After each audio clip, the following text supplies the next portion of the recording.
Okay, so I've been putting a lot of thought into injuries, injury prevention, how do injuries happen, specifically in my art of jiu-jitsu, but also I have a son that plays high school soccer, and I just look at other athletics, and including life. How many times you get hurt just in life, crossing the street, stepping off a curb wrong. These things happen all the time, so my mind constantly thinks about avoidance of injuries while I'm in the activity, but also just injury prevention, how to bulletproof my body. So here's something super simple. This is just wood. It's a bit warped, okay, so it's not flat. If you look at it and as I walk across, it's wobbly, it's been warped over time. So here's some simple things I've been playing with in the gym. So first of all, I try to stay, instead of flat-footed, up a little bit more on the balls of my feet. Because anytime I do anything athletic, I tend not to be on my heels specifically. I'm up on the balls of my foot. Whether I'm running, I'm sprinting, maybe I'm in a wrestling stance, whatever athletics I'm doing, I'm usually on the balls of my feet. Unless, of course, I'm tired. Just like anybody, I'll rest on my heels. But for the most part, I would say 80 to 90% of my time is on the balls of my feet.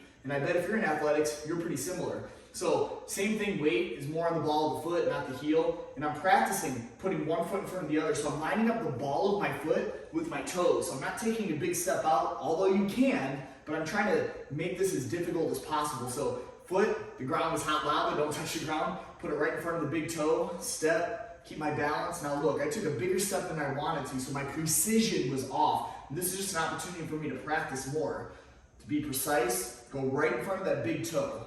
Walking forward, and then of course, I'll play with it and go backwards, so my big toe lines up, I touch it to the ball of my foot as I step back. Touch it to the ball of my foot, and you can see it's in this transition where I really tend to lose my balance. Right here, when I'm on one foot, this is where I'm maximizing the benefit of this. And again, the board is wobbly because it's warped, so it makes it even tougher. And again, this couldn't be simpler as far as tools to use and low cost expense. Now, along with that, of course, if that's really tough, go flat-footed, take big steps, keep your knees slightly bent, staying in a pretty balanced straight line. Going backwards may be more difficult.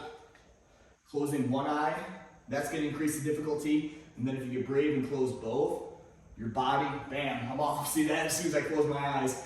Your body relies on visuals for the proprioception, your relation of your body in space. And as soon as you close your eyes and without that, you don't have any depth perception. Your body is, whoa, super wobbly. So that's the most intense, closing your eyes. Try that. Okay, second thing I've been doing, grab a couple weights. Kettlebells are nice because I can stick these bands in it.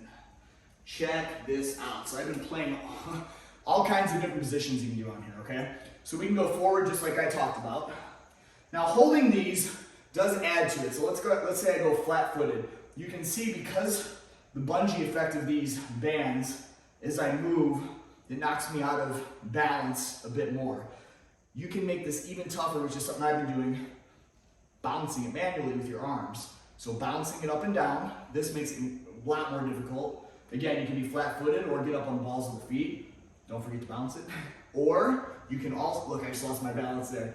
Or swinging it forward and back, get it going first, and then try to keep that rhythm. Man, this is difficult, especially if you're on the balls of the feet the whole time. Look at this. This is rough. Or you can go, so that's going opposites the same way. So they both go forward, both go, I'm getting out of breath even. Whew. Backwards. You can alternate this piston-like effect. Forward, backwards, both forward, both backward. Whoa, that is rough. Then you can switch directions going sideways. So let's say I'm start on the end again. Man, just mounting this thing is difficult. So I'm on it, holy cow.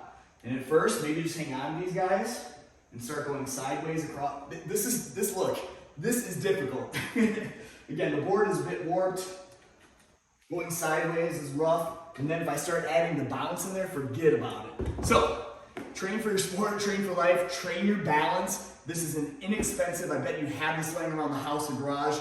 Something like this is super easy to set up as well. Work your balance, it will reap a ton of benefits. Keep moving forward.